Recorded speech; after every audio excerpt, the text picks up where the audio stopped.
Polusi udara merupakan salah satu persoalan yang biasanya melanda kota-kota besar. Untuk membantu meminimalkan terkena paparan polusi udara, salah satunya langkah yang bisa diambil adalah mengurangi aktivitas di luar ruangan pada saat kualitas udara tidak sehat.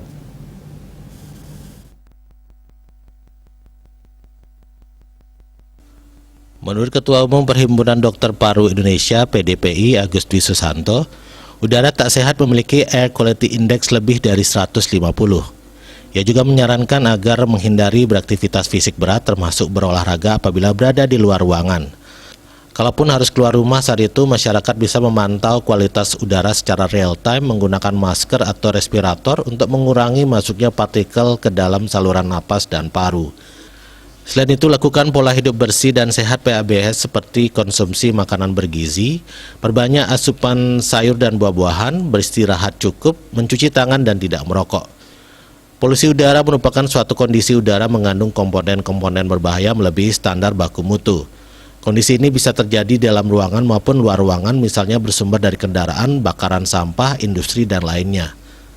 Pada kesehatan paru dan pernapasan, polusi udara bisa berefek akut mulai dari iritasi mukosa, iritasi saluran napas atas dan bawah, peningkatan serangan asma hingga risiko keracunan gas toksik.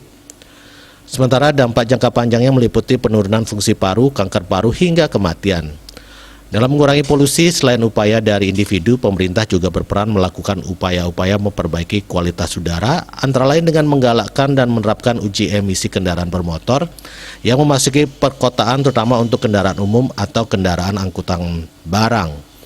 Selain itu, melaksanakan dan menerapkan pemantauan emisi polusi udara dari industri dan memberikan hukuman tegas bagi industri tidak ramah lingkungan, serta mendorong pembukaan pembangkit listrik tenaga alternatif. Upaya lainnya adalah membuat dan mengkampanyekan penggunaan kendaraan ramah lingkungan dan meningkatkan penanaman pohon-pohon dan menambah area hijau. Bali Pos melaporkan.